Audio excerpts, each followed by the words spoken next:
Zhangjiajie Park, a celestial garden located in Hunan province in the southeast of China.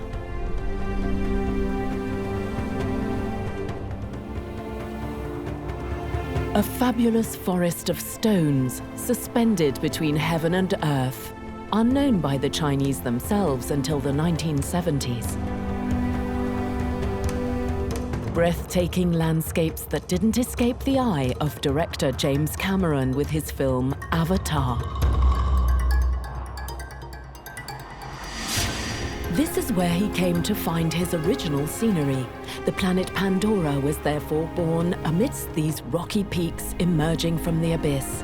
They are nicknamed the first strange mountains of China.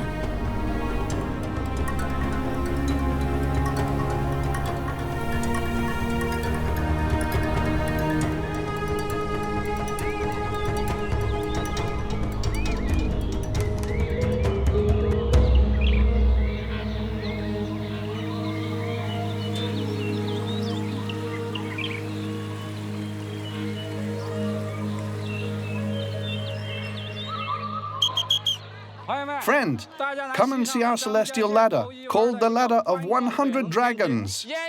Mei Chu-chan has worked in this park for over 20 years.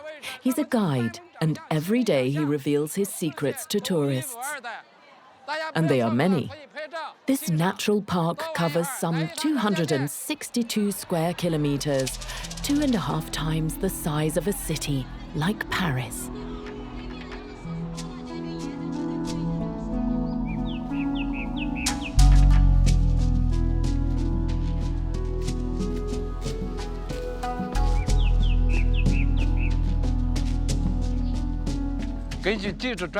According to the geologists, you have to go back 380 million years. At the time, all this was a vast expanse of water. Then there were geological movements, and the water began to sculpt the massif. When the sea receded, the peaks were raised up. That's why in Zhangjiajie we have 3,000 peaks and more than 800 streams. This place is one of the 10 most beautiful landscapes in the park. It's called the General's Plateau because there are 48 rocks standing proud like generals. Its topography with its 3,000 summits that split the sky is unique in the world. Very hard to access, the place remained isolated from human presence for centuries. But in China, time has no hold over legend, and each peak has its own story, a story that has shaped the imagination of a whole people.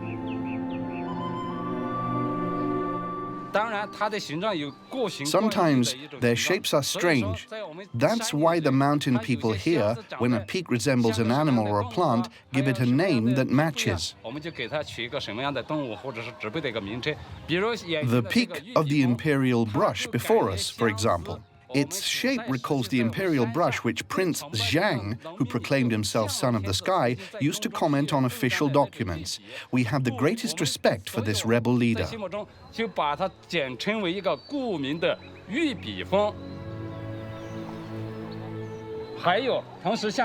Another example, this peak is that of the goddess who scatters flowers.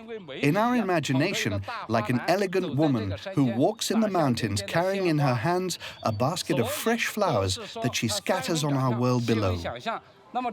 So we can say that this is 1/3 resemblance and 2/3 imagination. For local people, this mountain occupies a large part of our hearts, the most sublime, the noblest part. It is a little like our father, someone who protects us, a heritage handed down to us by our ancestors.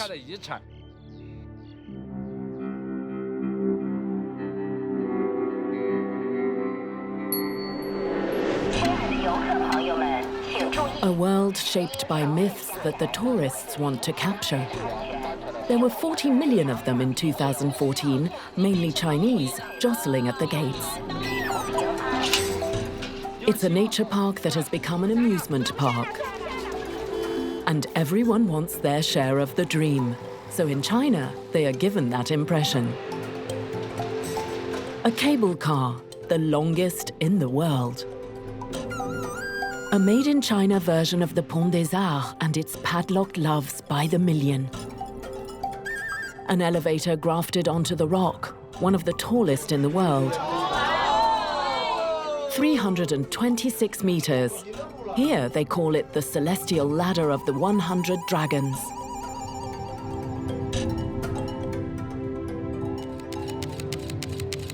And since the release of the Hollywood blockbuster, everyone wants to touch the tip of their goal, the Avatar Peak.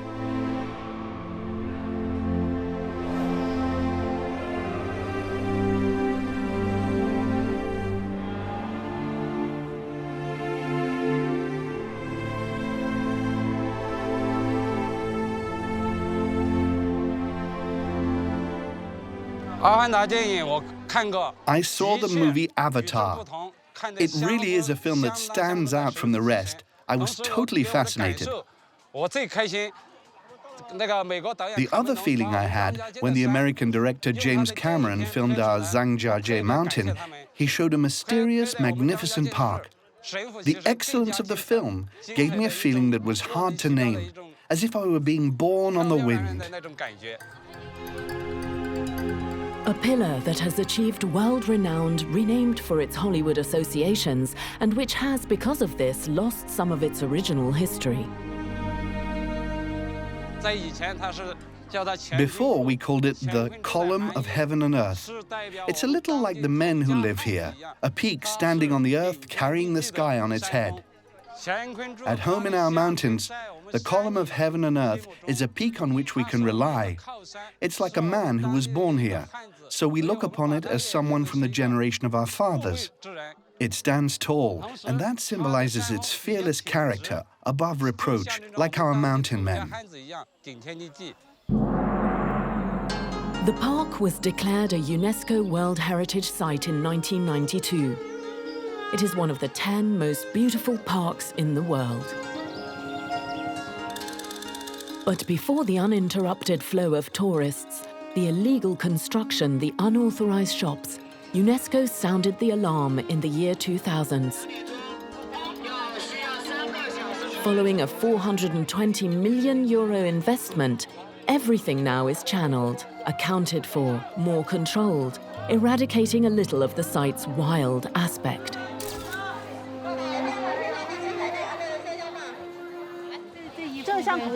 That one looks like a maid's dress from the olden days. But this one's good too. Here they come for their fix of traditional culture. In just 5 minutes. Just time to strike a pose. Then it's on to the next.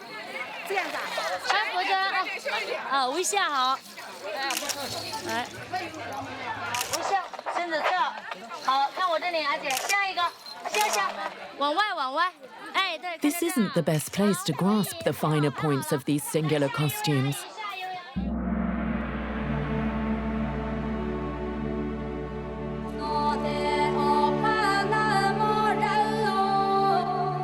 For that, we must journey more than 200 kilometers to the south of Hunan.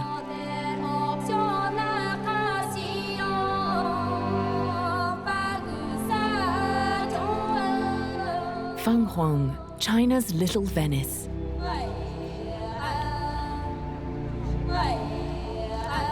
In Chinese, Fanghuang means phoenix.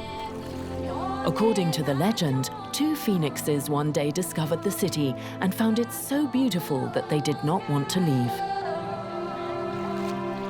It is also the birthplace of the Miao, one of the 56 ethnic minority groups in the Middle Kingdom.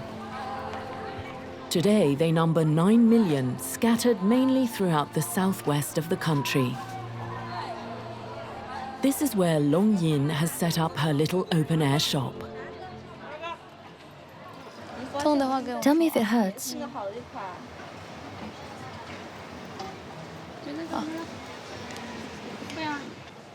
You're pretty. We must find a pretty jewel. All this has been embroidered by the old people in the village. It's all handmade. I'm a Miao girl, and I sell things here so that visitors may get to know our culture.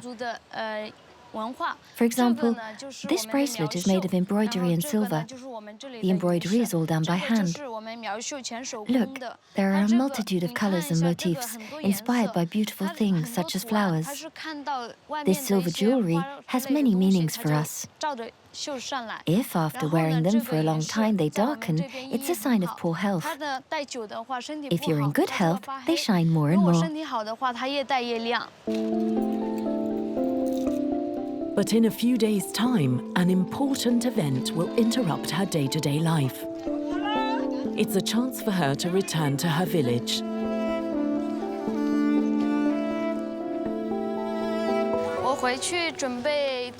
I'll go home to prepare my things because there's a feast day coming, the 8th day of the 4th month of our lunar calendar. It's a celebration in honor of our ancestors. I must therefore return to my family to prepare my traditional clothes. This feast day is also called the Flower Dance Festival, but it also has many other names. The Festival of the Ancestral Cult, the Festival of Improvised Song. It's a very important feast day for the Miao people.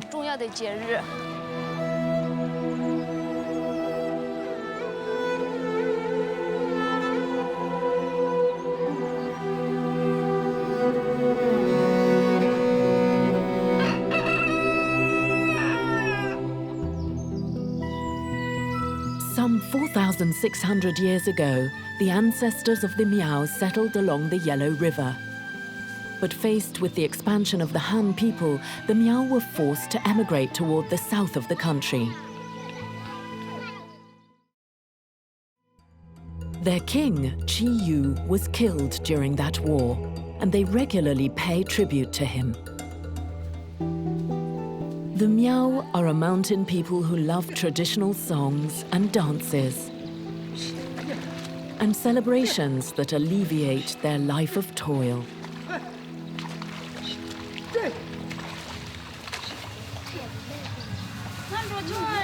After an hour's journey, Long Yin arrives at Mahanshan, the village where her great-aunt lives.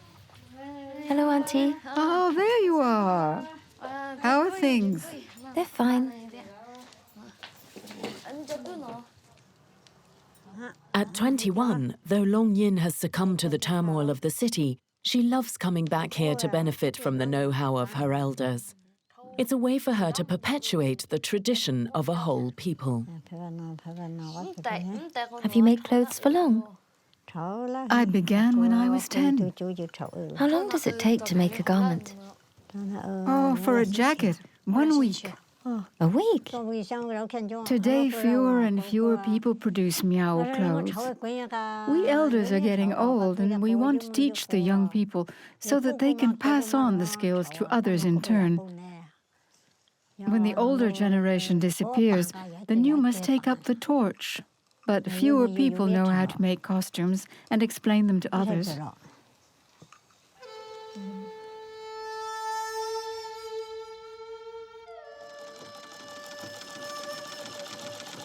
Most of the clothing is handmade.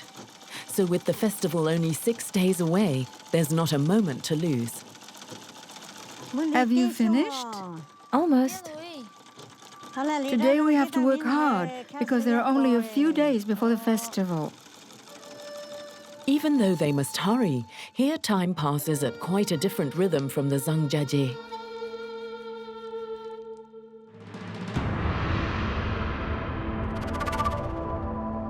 Back in Zhangjiajie, at the foot of a stone peak, a river has drawn its bed. Jinbianqi, the river of the Golden Whip. This is where Meiqishun brings us. The park is a providential sanctuary for many animal species. Some are endangered, like the Chinese giant salamander. It is the largest living amphibian in the world. Others are much less timid, like the rhesus monkeys, very common in South Asia.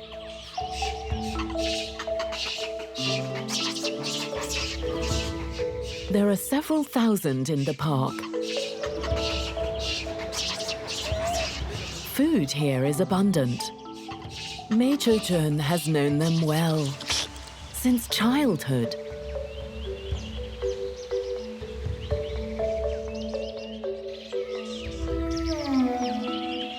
When a young monkey wants to leave his group, he goes. When a big one has to face an attack, he gathers his fellow monkeys and together they show their ferocity, going.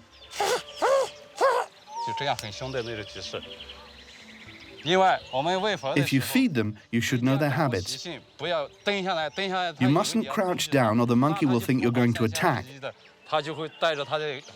He'll call out to his family or group for help, and then woe betide you, as you may well be wounded.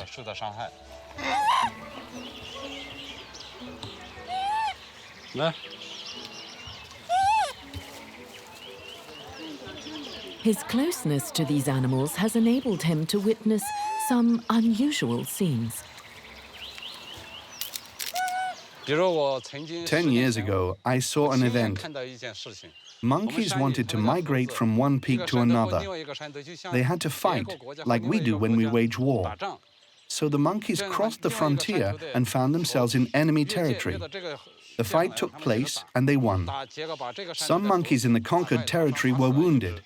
One of them even died. At that point, the two troops, formerly rivals, came together to hold a funeral for their dead comrade. Men wear white as a sign of bereavement. I saw the macaques take the leaves of a plant and put them on their head. These leaves have one white side, which made it look like they were mourning. Then they dug a hole to bury their dead cousin, leaving his tail sticking out. A member of the group stayed to keep vigil every day. They finally bid farewell to the macaque before leaving for good for another peak. I think these animals are really intelligent.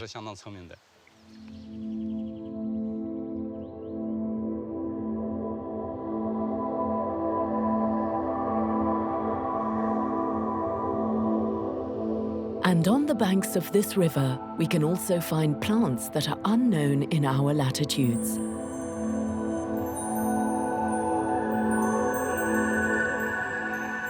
A giant pharmacopoeia. Only local people know its power. But the mountain also has its healers with faces of stone. The mountains are my protector, the mountain god. Every day, we live in these great, wet mountains, as beautiful as any painting, and we are particularly proud and happy. For example, the old man who picks medicinal herbs peak. In our hearts, he is both doctor and divinity. Should we suffer from any discomfort or disease, we usually make a discreet wish to the mountain god.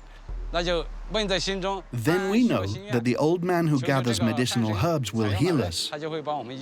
We live in the mountains, we breathe the fresh air, and we think this will make us immortal. That's why we must love and protect our mountains, our God for eternity.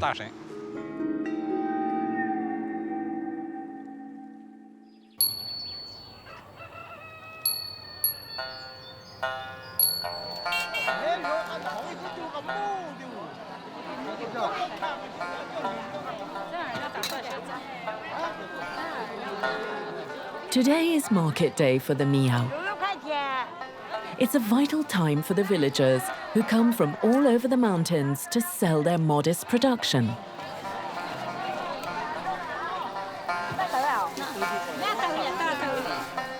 This market is held close to Long Yin's village. Her mother accompanies her. Only 5 days remain before the Miao festival. Amidst this firework display of colors, they have come to find elements of the costume that they still need. I'm looking for a color. Do you have other colors? Yes, there's this one, that one.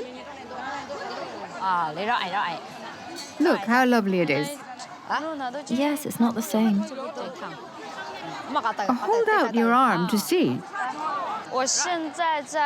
I'm trying various different colors to see which are the most suitable, so that my clothes stand out when I wear them. Legend has it that the Miao lost their written language. Thus did their costumes become over time a language, a way of expressing their culture. That's a mandarin duck. For married or betrothed women, we put 2 ducks on the garment. I'm not yet in love with a boy. I'm not yet married. So I'll choose a garment with just 1 duck. And I want its color to be dazzling. Very beautiful, very pretty. Dragons, ducks, flowers, all symbols of love or good fortune. An art that even Mao Zedong couldn't wipe out. Yet today, this know-how is disappearing.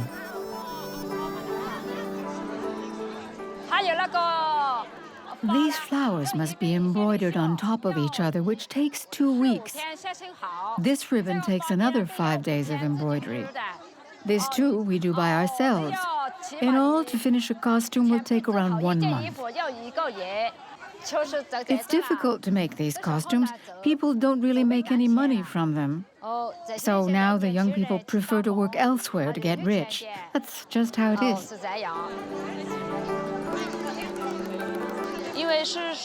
I like these costumes, and that's thanks to the influence of people in my village.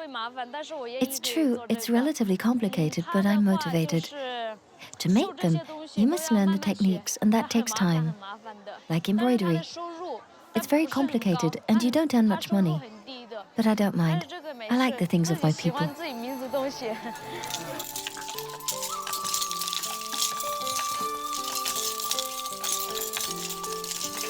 Techniques that look like they're from another age. This afternoon, the women of the village brought out their odd machine for embroidering ribbons. They weave the silken threads with a juggler's dexterity, despite their leathery hands. Long Ying sometimes gets confused.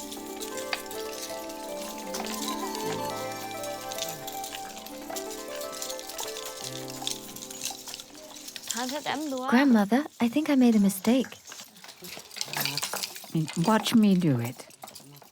Once around like this, then like that. Okay. And then where do I put this?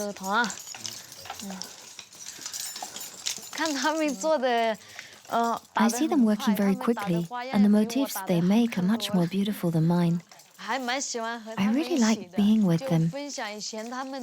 They share their experience with me, and sometimes the details of their romantic encounters. Hours of work for just a few centimeters of ribbon. A detail on the costume, but it has its importance. This motif between the 2 ribbons, for instance, resembles a dragon. That's what its shape suggests. The curve it makes signifies peace. This is a way to show prestige and social status. We Miao are all descendants of the dragon, which is one of our ancestors.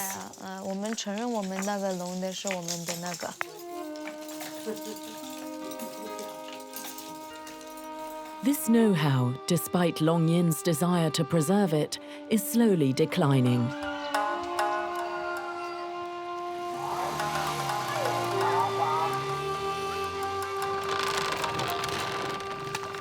It took a long journey to find Mr. Wu. He is the last dyer in the region, a tough occupation that he began as a boy. He is now 70 years of age.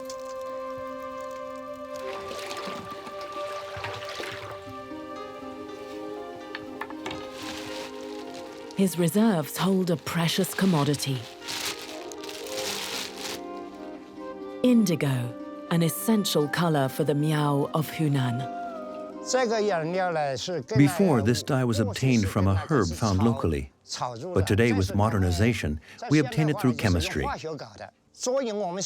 In our minority, we all like to dress in indigo. We have indigo hats, indigo jackets, indigo trousers. We crisscross the mountains every day, which is tiring. If you wear something dark, it protects you from the sunlight. sunlight. For us, it is a custom. 太阳笼罩了，是吧？ For us, it is a custom. 我们少数民族就是这个事。 For us, it is a custom. 我们少数民族就是这个事。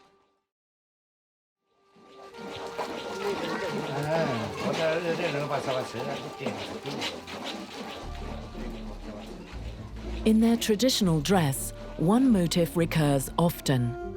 His wife's fingers will bring it to life once more. After folding and sewing the fabric tightly, Mr. Wu plunges it into his color bath. For hours, he will make it dance at arm's length so that the motif finally appears. It is that of the culture's founding myth. It's a butterfly. It has two wings. These are its antennae. It's in memory of our minority. We were dropped into this world by our mother butterfly. So our people all commemorate the mother butterfly. Then I wear the cloth on my head. I wear it like this, so that the mother butterfly protects me throughout my life. A long and fastidious process that mocks the passage of time. But the business of color alchemy is also having trouble attracting the younger generations. They're not interested. Why not? Because it is dirty and thankless work. We don't make much money. So this trade will disappear with modernity. It's irreversible. It can't be saved. That's why no youngsters are interested. When I've talked to young people, my children too, they weren't willing to take over the craft. They said, "Your technique will disappear. The world has changed."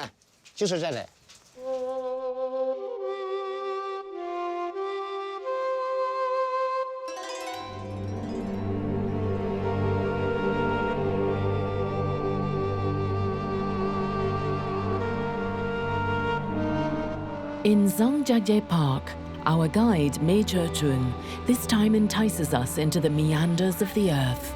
Huanglong, Yellow Dragon Cave, is one of the most ancient caves in China.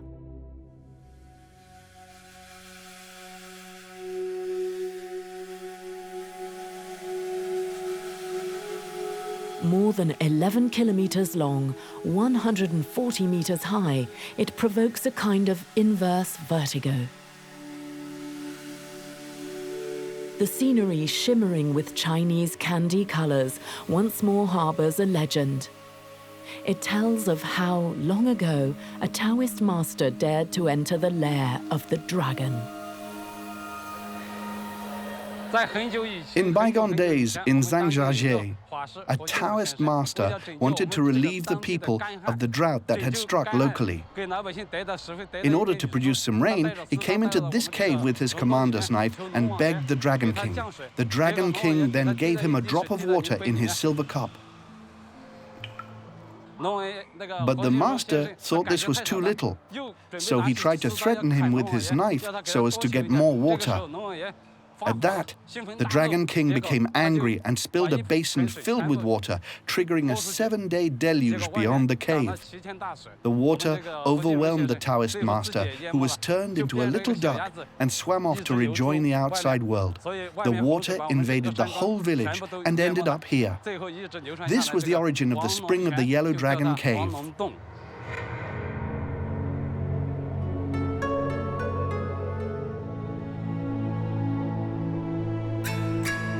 But our guide is worried. Since its discovery in 1983, the cave has attracted attention from all quarters. First came the scientists. More than 70 of them have studied the deposits of calcite and its ancient arabesques of stone. But it is the ever more numerous visitors, Mei Chun believes, who threaten to weaken the mineral scenery. In my heart, I think especially of our Yellow Dragon Cave. It is the most beautiful of the 40 caves in the Zhangjiajie region and even in the whole of western Hunan. The reliefs resembling ruins, the stalagmites and stone columns are much more numerous than elsewhere. At the same time, too many tourists come here, polluting the air, which is extremely serious. The limestone reliefs and the stone columns have changed color. They've become darker. We must work together to find solutions to protect them and to keep them safe and sound.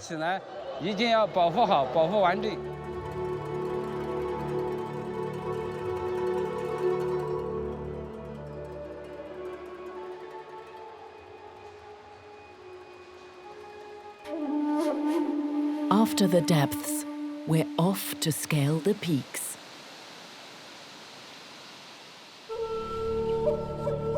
Far from the beaten track where few tourists venture, Miao takes us to a place that defies gravity. The village of Zhangjiajie. Its name means paddy fields suspended in the void.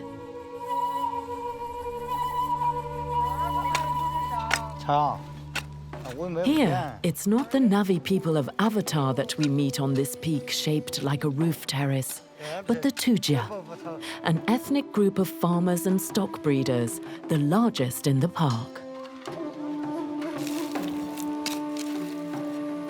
Miao knows them well. He himself is a Tujia. A hanging garden entirely fashioned by the sweat of this man, Yun. Hi, how are you? Still plowing? Yes. Isn't that corn? I began working at the age of 15 when I was a teenager. At 23, in 1983, I came to work on this field. It is fed by all this water, thanks to which I've been able to work the land. It took 5 years for this field to become what you see today. Buckwheat, potatoes, corn, rice, all the staples and more. I am a Tujia farmer. I live from the fruits of my labors. We have a quiet life in the mountains. We live on what we grow and from the pigs and goats we rear. Life in the mountains is very pleasant for us.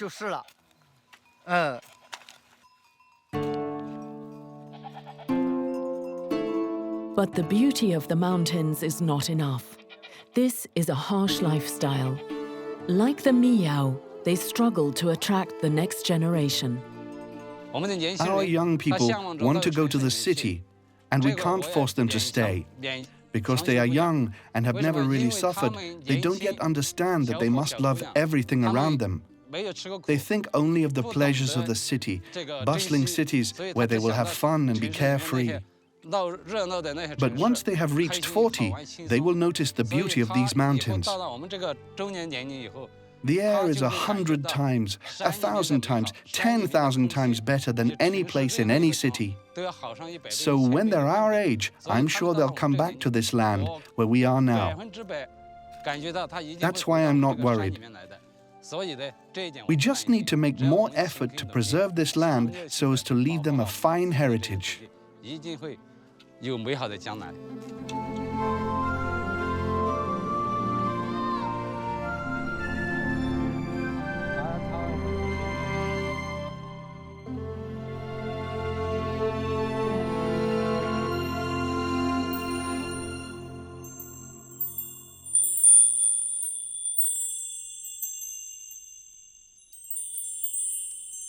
Several days before the Miao festival, Mr. Long Ti Tan is working tirelessly.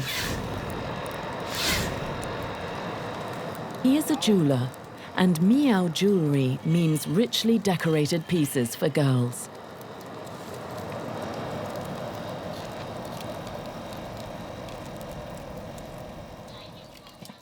Most of their jewelry is made of silver, a noble material for this people.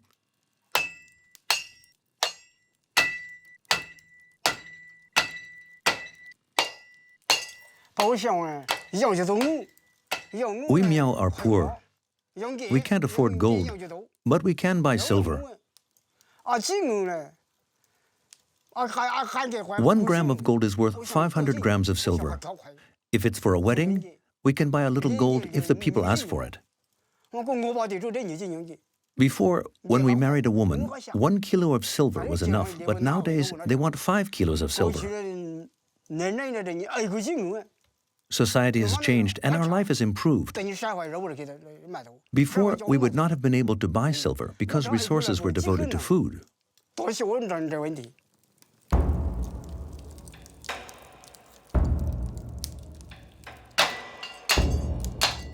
The work of a silversmith, actions repeated 1,000 times to carve the motifs that originate in the history of the Miao.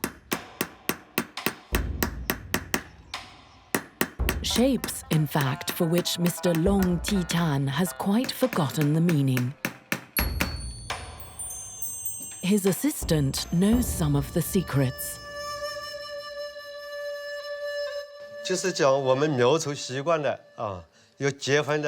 In order to respect the tradition, the young Miao girls must wear this necklace, otherwise they cannot marry. That is how it is.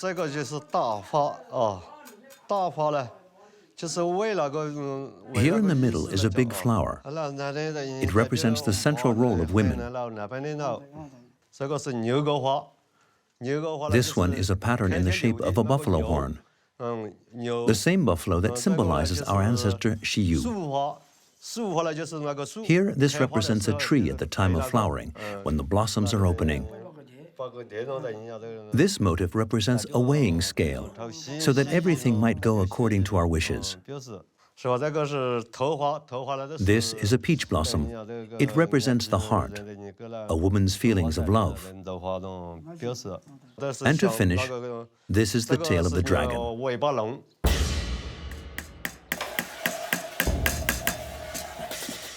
Ornaments that remain essential to the young girls. The more jewelry they wear, the more they will be courted. For now, Mr. Long Titan's expertise seems in no danger of being extinguished.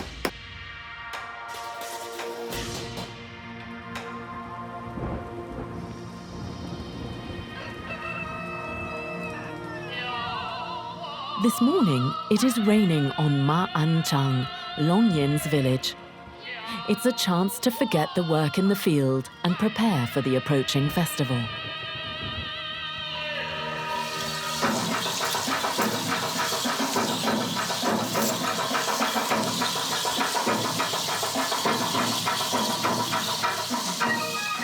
It's rehearsal time for Long Yin's group.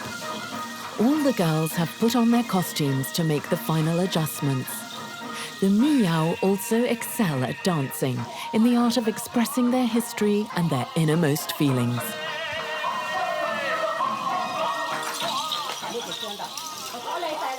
And it's Mrs. Wu Jifeng who sets the tone. At this festival, the young men and the young girls will be clad in their pretty Miao costumes. And when they meet, they will be very happy and will then be able to express their feelings freely. Long Yin rehearses the flower dance, a traditional dance of seduction where every last gesture matters. This gesture, for example, is to say that we are very happy and we're very open. There are movements that bid you welcome, and others that we draw from the reality of everyday life. We also dance hand in hand with the boy, as if we were having fun on a stroll.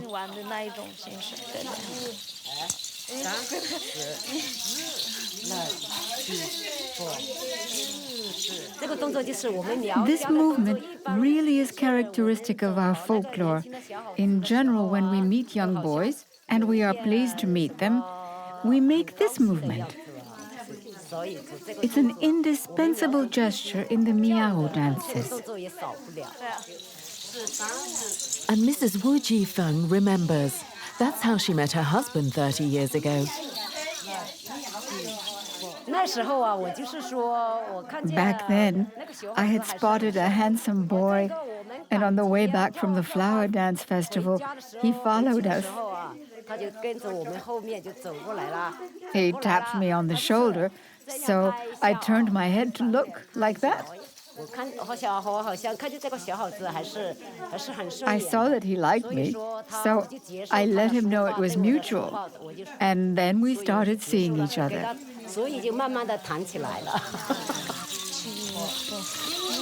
For Long Yin, this festival might provide the opportunity to meet someone nice. I haven't yet met a boy I liked. But if I'm successful at the festival, then I'll be happy.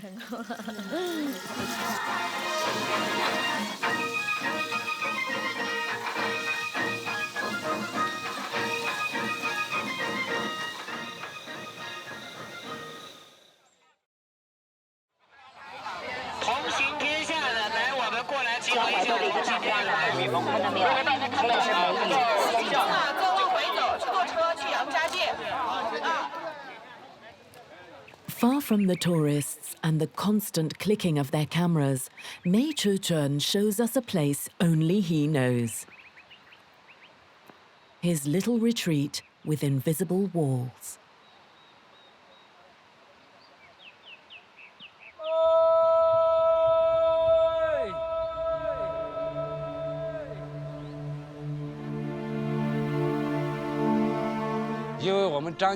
To me, tourists aren't a problem, because if I kept the natural beauty of Zhangjiajie for myself, then I would be selfish. I want the whole world to come and enjoy this nature. As for the damage caused by tourists, it's hard to avoid. We are all different, so I must do my best to protect this park, to keep it safe and sound, to preserve its ecology. And I am ready to do anything to better manage their impact. This landscape deserves to be admired by all. I owe it to myself to pass this on to my children, to my grandchildren, and to generations to come.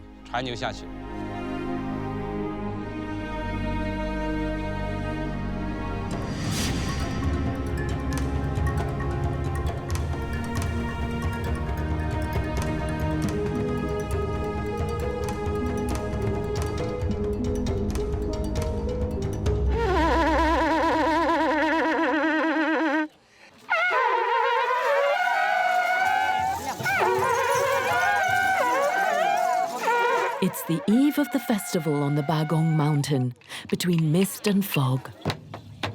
Long Yin is there, as are many villagers, to attend an extraordinary ceremony.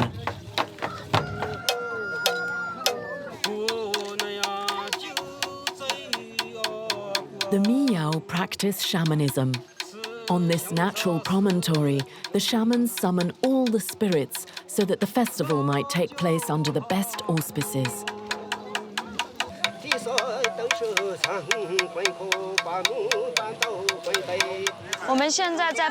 This place is Bagong Mountain. It's an important place to worship our ancestors. We have 4 peaks, here for the sky, here for men, over there for the earth, and finally the Girls' Rock. We give thanks to our ancestors, King Chi-yu in particular. It's very important to us Miao. Many Miao from other regions also come to see our ceremony. It's important to me too.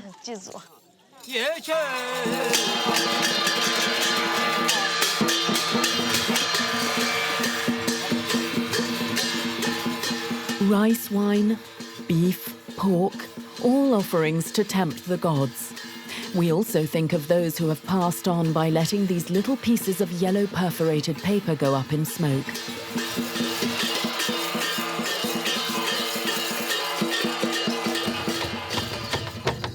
At the summit, the drums take over. They must alert the gods so that they can come to protect the inhabitants.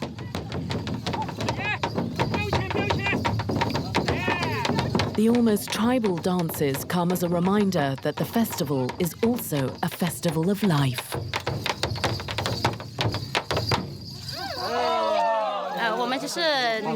We just played the drums of the Dance of Monkeys, one of our typical dances. We imitate monkeys seeking their wives or pretty girls. After 5 hours prayer, the Xiaobei, the shaman's wooden rollers, have just spoken. Their opposite side is a sign. The gods have given their blessing.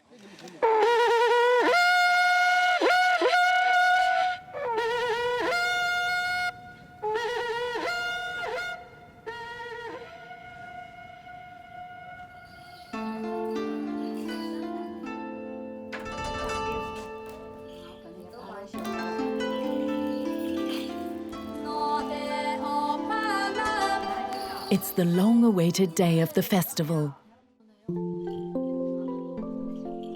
Long Yin has just finished her costume with the help of her mother and her great-aunt.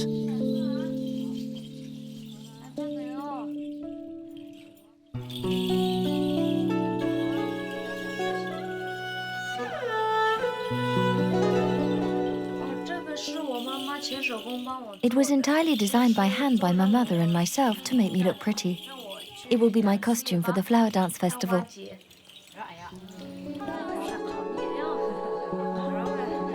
And for the occasion, her costume contains within itself other precious symbols. A kind of open book. On this garment are 2 pairs of magpies, which signify rejoicing. We also have one mandarin duck. This is a peony. The peony is the national flower of China. It's fully open and is very brightly colored. But the costume would be nothing without this decoration. Jewelry that is kept and passed on as a family treasure.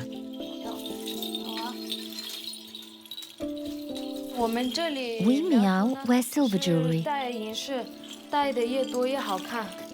The more jewelry we wear, the prettier we are. We value the jewelry by weight. The heavier it is, the more handsome it is. But I can really only wear 3 because they're really very heavy.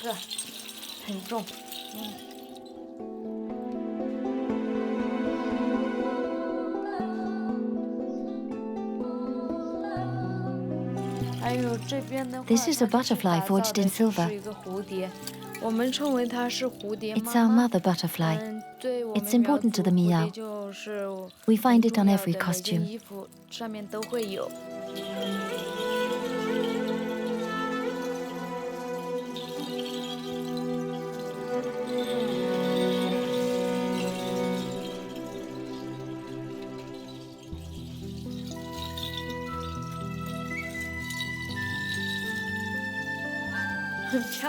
It's very pretty.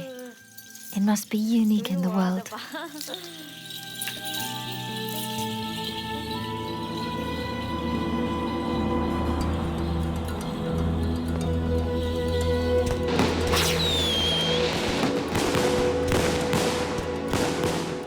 The festival has just begun.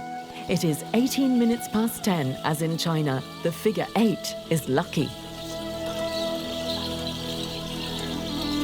23 groups from all over the province have come to the village square in Ma'anchang, Long Yin's village.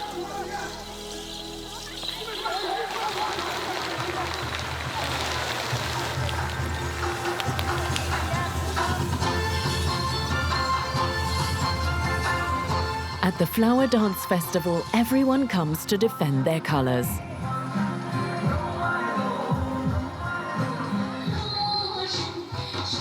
Each group parades to the rhythm of its music, traditional or rather unexpected.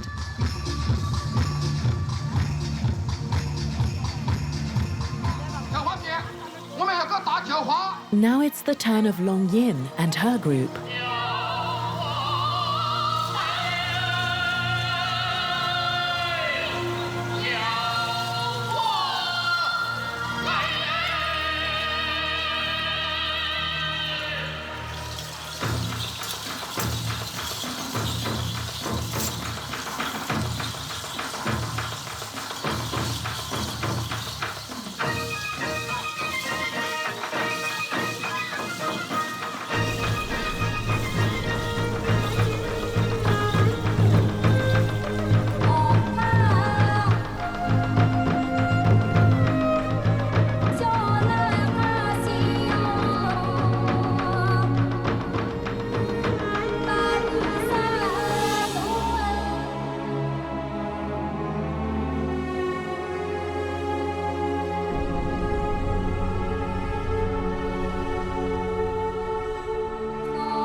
It's important to me to contribute to the spread of Miao culture.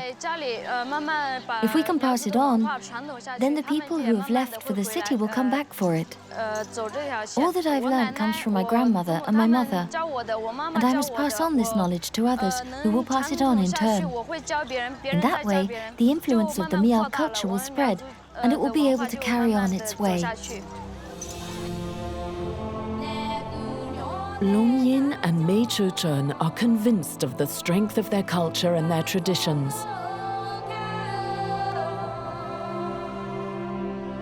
But will their optimism resist the upheavals of the modern era that is shaking China?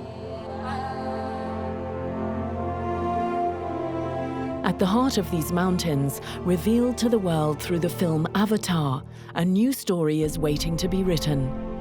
That of a people with a millennia of history behind them.